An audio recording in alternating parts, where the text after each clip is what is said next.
किसी ने बड़े कमाल की बात कही है कि जिंदगी में अगर आप कामयाब बनना चाहते हैं तो याद रखिए कि पाम चाहे फिसल जाए, जुबान और नीयत कभी फिसलने मत देना। नमस्ते दोस्तों, मैं हूं आरफुर राज। एक बड़ी छोटी सी कहानी एक महात्मा जी की, जो एक गांव से दूसरे गांव में जाते थे प्रवचन देने के लिए। एक नगर से दूसरे नगर में जाते थे। उनका खुद का कोई ठिकाना नहीं था, खुद की कोई कुटिया नहीं थी, आश्रम नहीं था। और कई बार उनके मन में विचार आता था कि अपनी कुटिया होती, थोड़ी सी जगह मिल जाती, आश्रम बना लेता, वहीं पर रहकर प्रवचन करता, बार बार इधर उधर जाना नहीं पड़ता। एक दिन उनको किसी ने बताया कि एक राज्य के जो राजा साहब हैं वो बड़े दानवीर हैं, बड़े दिल वाले हैं। जितनी आप उनसे कोई भी चीज मांगेंगे, जितना आप उनसे मांगे, जो मांगेंगे वो सब दे देते हैं। उनके बारे में बहुत किस्से प्रसिद्ध हैं। तो अपने मन में यह चाहत लेकर के कि थोड़ी सी जगह मिल जाएगी, कुटिया बना लूंगा, महात्मा जी वहां पहुंच गए। राजा के दरबार में देखा तो बड़ी भीड़ लगी हुई थी, लंबी लाइन थी, लोग आए हुए थे और जो मांग रहे थे राजा उन्हें दे रहा था, जितना मांग रहे थे उतना दे रहा था। महात्मा जी का नंबर आया तो राजा ने पूछा प्रणाम करके, महात्मा जी बताइए क्या चाहिए। तो महात्मा जी ने कहा कि राजन, हमें रहने के लिए कुटिया बनानी है, थोड़ी जगह चाहिए। तो राजा ने जो अगला सवाल किया, सारी कहानी वहां से पलट गई। राजा ने पूछा कि महात्मा जी कितनी जगह चाहिए। अब महात्मा जी के मन में कैलकुलेशन चलने लगी। पहले उन्होंने सोचा 1 बीघा मांग लेते हैं, फिर उनको लगा कि राजा बड़े दिल वाला है, 2 बीघा मांग लेते हैं। फिर उन्होंने सोचा 5 बीघा। फिर उनको लगा थोड़ा बड़ा ही आश्रम बना ले, बार बार क्या जगह मांगेंगे, 10 बीघा मांग लेते हैं।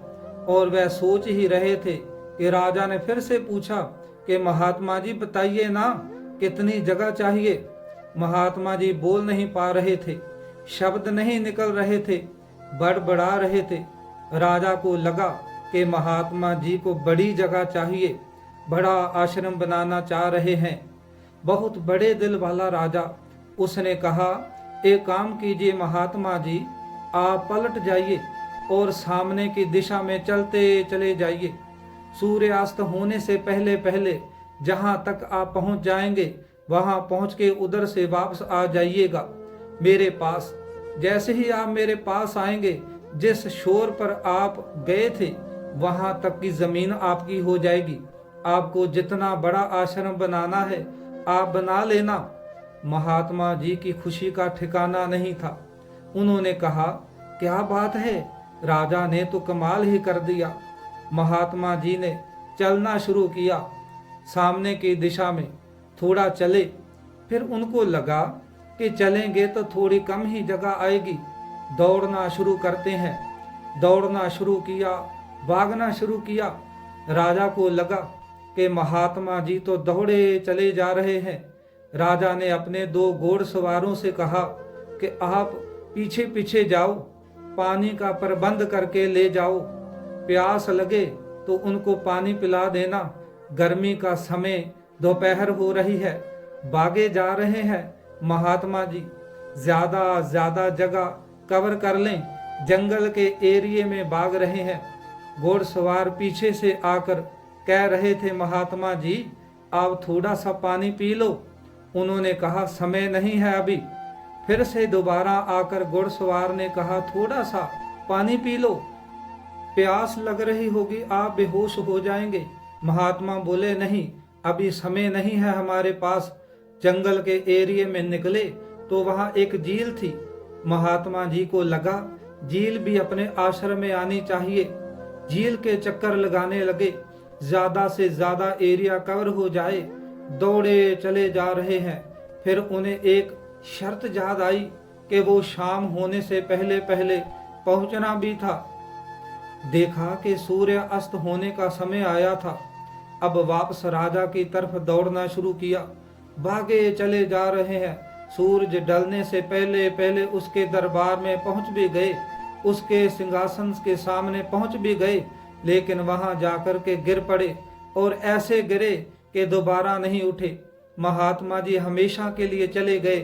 ये कहानी महात्मा जी की नहीं है, ये कहानी आपकी, हमारी, हम सब की है। हम में से बहुत सारे लोग दौड़े चले जा रहे हैं, भागे चले जा रहे हैं, पता नहीं हमें और क्या क्या चाहिए। ये जो और चाहिए की तृष्णा है, इसमें हम भूल गए हैं कि जिंदगी सिर्फ दौड़ने भागने का नहीं बल्कि जीने का नाम है। यह छोटी सी कहानी यही सिखाती है कि इस विकार से जिसका नाम तृष्णा है, जिसमें और चाहिए, इससे बचना शुरू कीजिए।